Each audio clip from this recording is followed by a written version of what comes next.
O amor de Deus o Pai, a graça bendita do seu Filho Cristo Jesus e a comunhão, a unidade, o testemunho, a revelação, a instrução do Espírito Santo de Deus seja sobre todos, hoje e sempre, em todo lugar.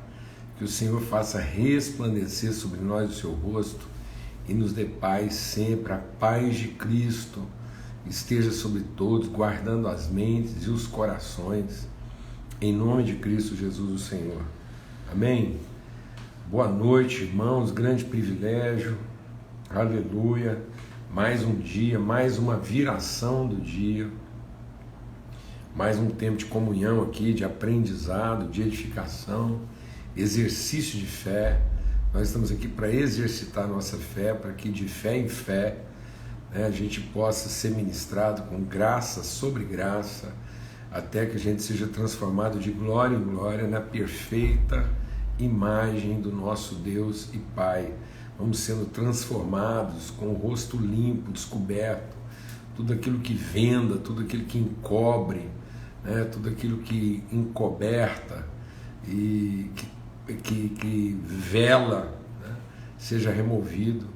Então todo o véu de obstrução do entendimento possa ser removido e nós, com o entendimento iluminado, com o nosso entendimento iluminado, sejamos transformados, sejamos todos, por revelação, transformados pela renovação do nosso entendimento, iluminados mesmo, a fim de que a gente possa conhecer as riquezas, as virtudes concedidas a nós em Cristo Jesus. Amém? Grande alegria, grande privilégio, tempo sempre de gratidão a Deus por chegar a essa hora, chegar a esse encontro, a esse tempo de comunhão.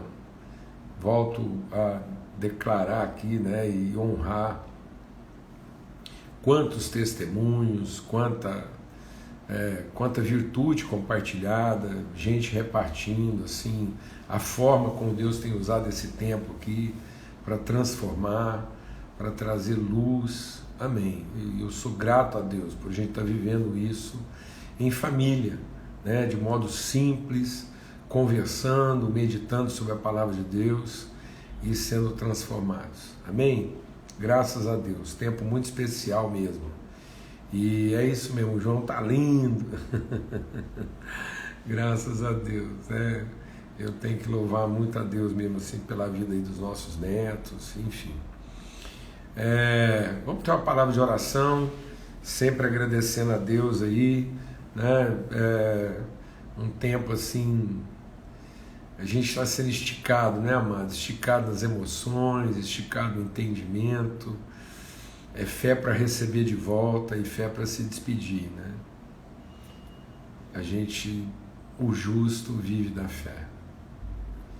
A justiça da parte de Deus, na medida em que Ele abençoa os seus, com a permanência de alguns, e também há justiça da parte de Deus, quando Ele toma alguns para a sua presença. Por que há justiça? Porque Ele coloca em nós o seu Espírito, a sua presença, Ele não nos deixa sozinhos no enfrentamento disso. São desafios, coisas que muitas vezes ultrapassam o nosso entendimento, mas nós não estamos sós. Amém? O Espírito de Deus. Então o Espírito de Deus nos alegra e a gente agradece a Deus pelos que a gente recebe de volta, mas também a gente é grato e celebra a Deus por aqueles de quem a gente se despede que cumpriram o seu propósito entre nós. Graças a Deus. Quer vivamos, quer morramos, somos do Senhor. Amém? Graças a Deus. Pai, muito obrigado. Obrigado, assim, pela tua fidelidade. O Senhor é fiel, o Senhor empenha uma palavra conosco em Cristo Jesus. O Senhor empenhou e tem sustentado essa palavra. O Senhor fez conosco um pacto de sangue e derramou o sangue do seu próprio Filho para pactuar conosco vida, liberdade, conhecimento, revelação. E é isso que nós temos recebido da parte do Senhor, pela presença do Teu Espírito em nós, esse pacto, o Espírito da aliança, o Espírito do pacto está em nós. O Senhor pactuou isso com o Teu Filho e Ele pactuou isso conosco, e agora Ele deixou sobre nós o Teu Espírito, e o Teu Espírito habita em nós, de modo que nós temos paz. Não andamos em ignorância, Senhor, não desconhecemos mais a verdade, mas amém. Graças a Deus. Amém? Então a gente vai tirar aqui momentaneamente os comentários. Então, e a gente está meditando aqui em Atos capítulo 27, né, essa trajetória, essa viagem de Paulo até Roma, e a forma como isso vai nos desafiando à transformação. Então essa viagem de Paulo, ela nos apresenta, né, várias circunstâncias durante a viagem que nos obrigam como discípulos, como filhos de Deus, como discípulos de Cristo, a essa transformação também no nosso entendimento. É assim que Paulo vai testemunhando a sua trajetória. Então essa trajetória de Paulo, vamos deixar o Espírito de Deus ministrar no nosso coração, porque hoje a gente vai precisar bem dessa compreensão. Essa viagem de Paulo a Roma não é no tempo e no espaço, também não é um deslocamento de Jesus. Pronto. Não é um deslocamento tempo e espaço, é um deslocamento na transformação no entendimento. Então quando a gente está falando do movimento do Espírito Santo na nossa vida, não é o deslocamento temporal. Então Deus não quer o meu movimento tempo e espaço, Deus quer o meu movimento transformação do entendimento, maturidade. Então, seguindo a verdade em amor, esse caminho de Cristo na nossa vida, esse caminho que nós percorremos com Ele, é o caminho que nos leva a nos tornar pessoas amadurecidas, perfeitas, homens e mulheres perfeitos, né, de estatura plena, gente que não é mais menino, mas agora é maduro, guiado pelo Espírito Santo de Deus. Amém? E a primeira parte que a gente viu aqui, nós estamos avaliando aí todo o capítulo 27, como eu disse, é um capítulo longo, e a gente foi lá para o final dele, para buscar o que é a nossa temática aí até a sexta-feira. E foi assim que todos se salvaram em terra. Então foi assim. Então nós queremos, como é que foi esse assim? O que aconteceu? Qual foi a trajetória? O que a palavra de Deus vai nos revelando? Então é essencial, amados, todo mundo entender que a Bíblia, a palavra de Deus, não é um livro de história, não é um livro de ciência. Então ela registra a história, ela confirma a ciência, testifica, porque não há nenhum fato que é contrário, né, a isso. Os milagres não são extraordinários, são sobrenaturais, então são de ordem espiritual, e aí esses sinais de Deus, e aí ela não tem uma proposta histórica, científica, não é um livro acadêmico, né? Não é um livro de informação, é um livro de vida. Aqui está o livro da vida, o livro de vida, aquilo que registra, né, a história, registra a vida do Cordeiro, a vida de Cristo. Então é um livro de uma pessoa, de um testemunho, né, do que é ser essa pessoa plena, do que é essa pessoa alcançando a plenitude do propósito de Deus. Então é um livro pedagógico, é um livro de aprendizado, por isso que ele não é para ser analisado sistematicamente apenas, mas a palavra de Deus diz que a palavra de Deus, ela nos salva, nos educa, e ela fundamenta a nossa vida à medida que a gente medita e coloca isso em prática. Então é um livro de meditação, de aprendizado. Então essa trajetória é pedagógica. Então a primeira parte que a gente viu aqui da história foi o quê? Não depende da posição que a gente está ocupando, não depende dos recursos que estão disponibilizados para nós, e nem depende de algum tipo de privilégio que a gente por acaso possa usufruir. Então nós não temos do que nos queixar. As dificuldades da vida podem significar constrangimentos, mas nunca serão impedimentos. Então não lamente, não murmure, né? Os murmuradores não entrarão no reino dos céus. Então quem se detém para murmurar, quem fica aí se queixando, vitimizando, falta recurso, ou quem fica colocando condições para cumprir o propósito de Deus, né? Exigências, ele não vai entrar no reino dos céus, ele não vai ver o reino da sua dimensão. Então Paulo está aqui na hierarquia humana, ele era o último dos últimos, ele era a escória, ele embarcou com os prisioneiros, ele não tinha vontade alguma, e por conta de alguma humanidade do centurião lá, ele pôde visitar os amigos para receber algum tipo de assistência. Mas Paulo não estava num cruzeiro, ele não viajou para Roma de primeira classe, porque era cidadão romano, e nem foi paparicado, e aqui não foi pensão completa. Então Paulo não estava viajando de cruzeiro pensão completa.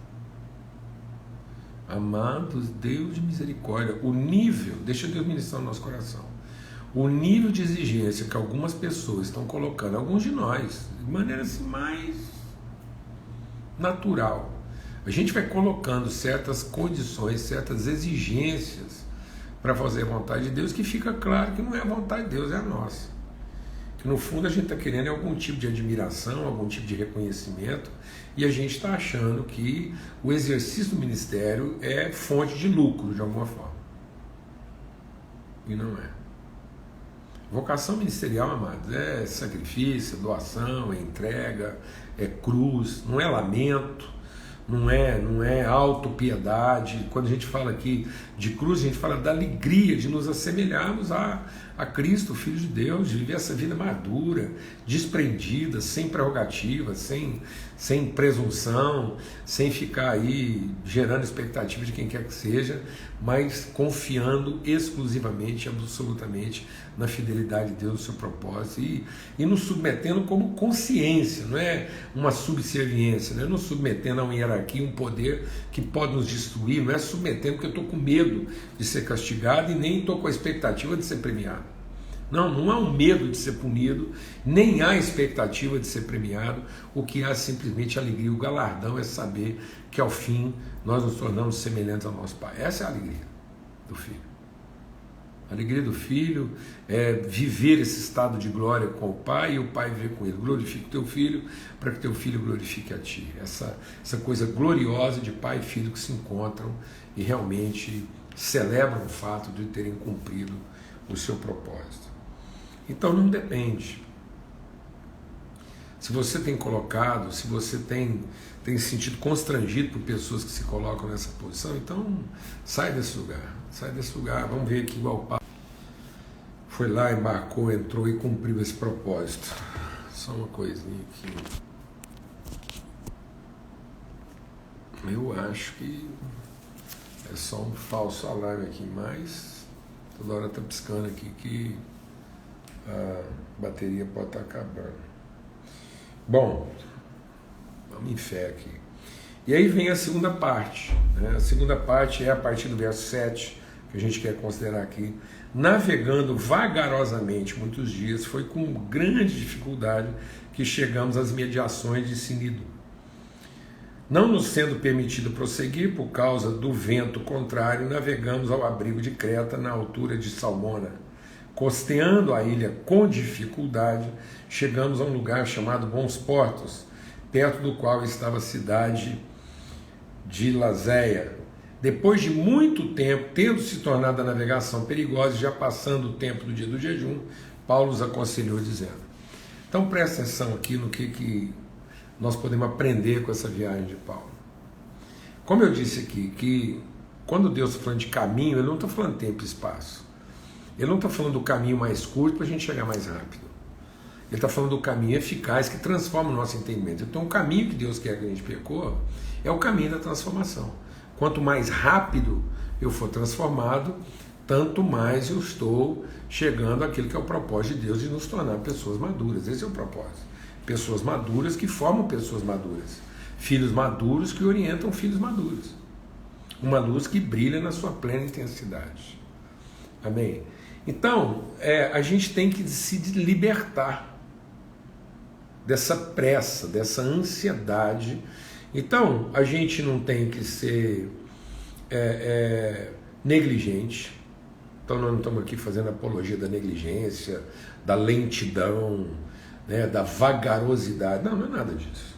Então, não é porque, então calma, nós temos que ir devagar. E tem gente que é lento, tem gente que é lazy, né? Aquela coisa assim, tal, relaxada, não se posiciona. Não é isso.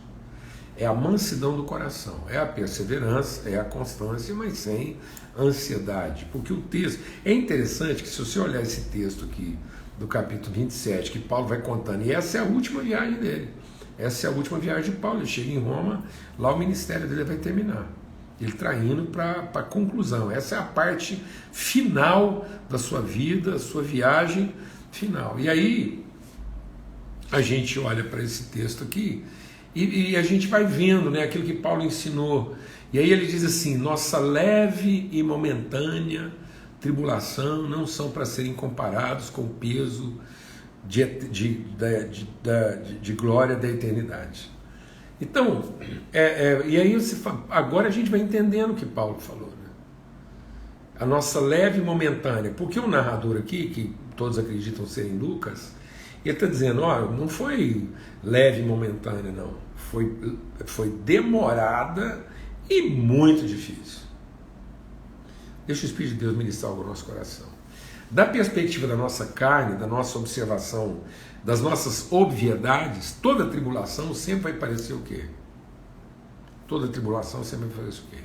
Demorada e pesada demais. Por isso que o escritor está dizendo assim, olha, foi muito lentamente, ele está dizendo aqui, navegando vagarosamente muitos dias. Depois, para você não ter dúvida, ele fala assim, depois de muito tempo, já não é nem mais muitos dias. A coisa estava ficando tão ruim que não é nem mais depois de muitos dias, é depois de muito tempo. Ele já nem está contando os dias, agora ele está contando o tempo. Então, olha, Deus tem uma missão, Deus tem um propósito. De quem que é a pressa? A pressa é de Deus. Quem está interessado em colocar Paulo o mais rápido possível no lugar que Paulo precisa estar? É Deus. Né? Como Deus tinha esse propósito com Abraão.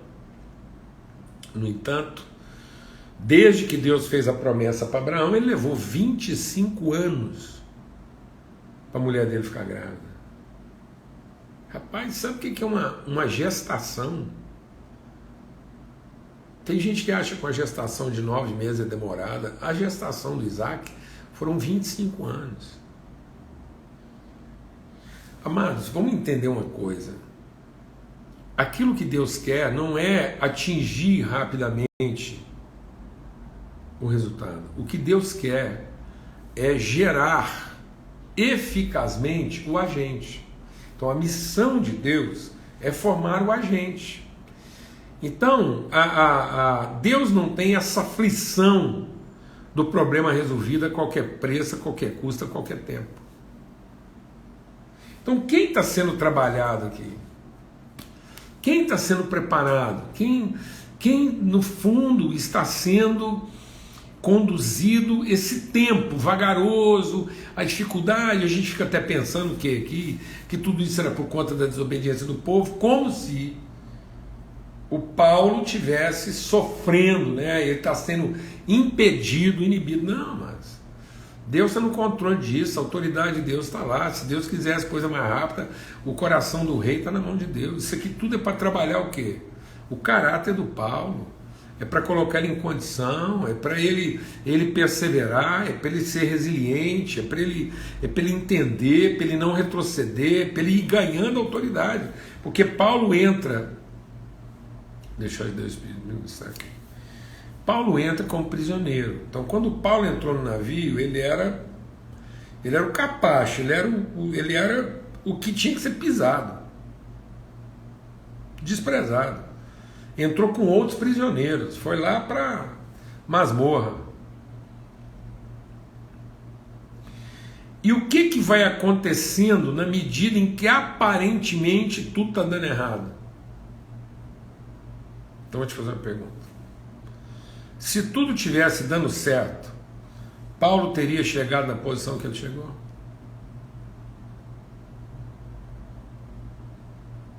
Perguntar de novo. Se tudo tivesse dando certo, igual era de se supor que estivesse, porque afinal de contas tem um filho de Deus nesse navio, Paulo teria chegado à posição que chegou em termos de autoridade? Essa viagem ia passar para a liderança de Paulo como passou? Não, certamente que não. Então mesmo Paulo confessando que tudo aquilo estava acontecendo porque eles não escutaram ele antes, Paulo devia dizer assim, graças a Deus. Paulo devia agradecer e falar assim, vamos falar aqui, então, na boa, ainda bem que vocês me escutaram, porque agora vocês vão me escutar no outro momento, vocês vão me escutar com o coração preparado. Porque se aquele povo tivesse escutado antes, o que tinha acontecido?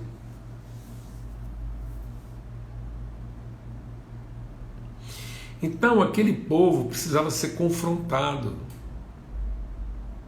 Todos ali precisavam ser confrontados com essa presunção, com essa soberba, com essas expectativas, com essa forma de pensamento nosso. Então, amados, é o que a gente tem que compartilhar. Deus não está aqui para confirmar nossas expectativas, Deus está aqui para nos dar condições seguras para que elas sejam desapontadas. E aí, por que a desgraça não é maior? Porque a misericórdia de Deus está ali sustentando, porque não passa também para baixo em um determinado ponto. Então, enquanto muita gente está pensando que tudo que está acontecendo hoje em dia na humanidade é um castigo de Deus, eu vou te dizer uma coisa. Ninguém sabe o que é cair nas mãos do Deus vivo. Se Deus estivesse pensando em castigar a humanidade. Não, amados. Sabe o que a palavra de Deus diz? Que essa situação toda só não está pior por conta da misericórdia de Deus, porque a misericórdia de Deus, a causa disso não está significando a completa destruição da humanidade. E de certo modo, se isso é um problema, Deus ficar livre desse problema o quanto antes. Teria poder para começar tudo de novo. Deus podia simplesmente estar lançando aí uma versão 2022 de homem, de humanidade, sem os defeitos lá do Adão. Que conversa é essa? Não é isso. São os afetos. É a bondade, a longanimidade, a perseverança, a misericórdia, o perdão. Não é um homem sem defeitos. É um homem perfeito. Perfeito em quê? Em palavra empenhada, compromisso assumido, em fé inabalável. Esse é o homem perfeito. E onde é que esse homem perfeito funciona? Na relação com homens com defeito. O que é ser um varão pleno, de estatura plena? É suportar o outro, o seu desafio, é sustentar a palavra. É isso. Então, quem sempre esteve dentro desse barco e nunca desistiu, apesar de nunca ter sido ouvido? É Paulo? Não. Quem que Paulo representa naquela viagem? Seu pai. E quem é o pai de Paulo? Aquele que esteve sempre dentro do navio, sempre foi tratado por último. Agora é Deus. Agora só. Que conversa, tá vendo? Até aqueles que dizem temer a Deus, quando já não tem mais nada funcionando, é que dizem. Agora, meu irmão, agora só Deus. Então, como é que Deus entra nos nossos cruzeiros, nas nossas viagens? Entra quase prisioneiro. Bajulado e celebrado, quando a gente precisa que ele pague o ticket. Mas alijado a um papel de porão, quando diz respeito a ser voz. Então, como voz, Paulo vinha lá do porão. No entanto, o que Deus estava ensinando para ele? É você. Eu entreguei essa viagem para você. Então, onde tiver um filho de Deus, a gente não conta as coisas no tempo e no espaço. Não é nossa cronologia. Então, às vezes, as coisas vão ser muito lentas e difíceis. E às vezes a gente vai fazer um caminho aparentemente mais longo. Mas deixa eu compartilhar com você aqui hoje algo que pode ser revolucionário na sua vida. Sabe qual é o caminho mais curto? O que chega. E não o que leva menos tempo. A gente vai fazendo umas coisas, vou te falar do ponto de vista técnico, até como engenheiro. A gente vai fazendo umas coisas que a gente não percebe o mal que isso causa na nossa mente, no nosso entendimento. Quando você tem uma estrada, e a estrada tem um problema. Cai uma ponte, um buraco, rola uma barreira, tem um desastre, um caminhão tomba. Aí o que eles fazem? Eles vão lá e colocam um caminho ao lado daquele. E como é que a gente chama esse caminho ao lado? Sabe como é que a gente chama? Aí fica lá assim, ó, enorme. Igual ver a confusão que se causa na nossa cabeça. Desvio à frente. Ora, mas vou te falar uma coisa. Desvio é uma coisa que tira você do alvo e do propósito. Ele desviou você. Então o seu alvo não é cair na ponte que rodou, o seu alvo não é ser engolido pela avalanche, o seu alvo não é bater no caminhão que está tombado. Esse é seu alvo. Então, se esse não é o seu alvo, então aquilo que está agora apresentado como orientação não é desvio. Por mais longo que seja, não é desvio. Mas nós começamos a associar essa ideia de que todo caminho que não é aquele caminho que me levaria mais rápido, agora é desvio. Não é. Agora a via principal é essa, ainda que mais demorada, ainda que às vezes não tão bem acabada, porque geralmente ela é feita lá rapidamente, ela não vai ter, você não vai transitar no conforto, o asfalto é a mesma coisa, ela é um pouco mais lenta, ela é um pouco mais longa, representa alguma dificuldade, mas agora, meu irmão, esse é o caminho principal. Essa é a via expressa. Porque ela não está desviando você, ela está garantindo que você chegue ao seu propósito. Desvio é você querer continuar naquilo que a gente imaginava ser a estrada principal, lamentar e entrar e insistir naquilo. Para quê? Para encontrar um desastre, para encontrar um abismo, uma barreira, um incêndio. Amém? Por que essa sensação? De muito lentamente, depois de muitos dias e com grande dificuldade, tivemos que ir ao abrigo, tivemos que costear. Sabe por que a gente faz essa leitura? Porque fica parecendo que esse não é o caminho principal, mas é. Sabe o que é caminho principal? Sabe o que é via expressa? Não é a mais rápida, nem a mais curta. É a que chega, é a que te leva ao seu destino. Amém? Quem disse que não for aqueles problemas, Paulo teria chegado? E se não tivesse nada disso? Paulo teria chegado? Então não é para você se conformar, não é para você dizer, tá bom. Não, não é isso. Não é uma questão de conformidade, de ser lazy, de qualquer... Não, não é isso.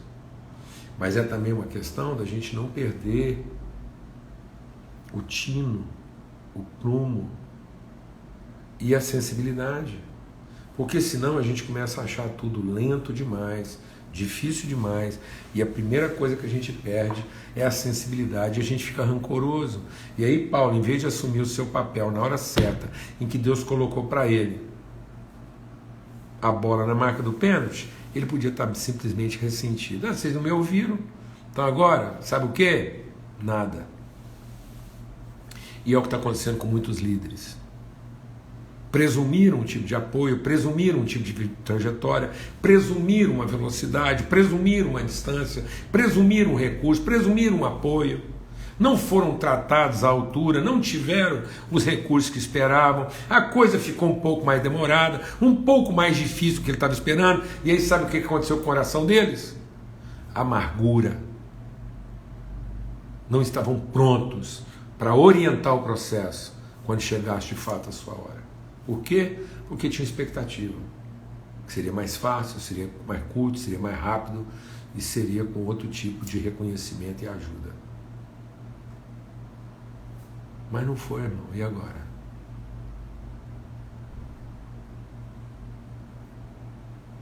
Agora, quando chegar a nossa hora, nós estamos prontos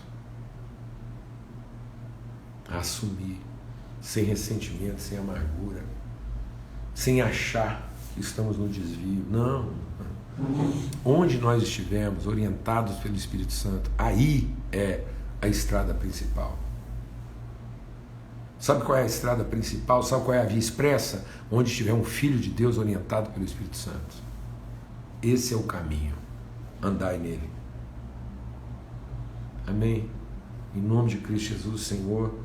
A gente podia ficar aqui conversando mais tempo, mas a história continua, não temos mais coisa para meditar, para aprender. Se Deus quiser, até amanhã na nossa viração do dia, nessa mesa bendita preparada pelo Senhor, para a iluminação das nossas vidas, do nosso entendimento. A paz de Cristo Jesus, o Senhor, seja sobre todos, hoje e sempre. Amém? Forte abraço, até amanhã às 18 horas.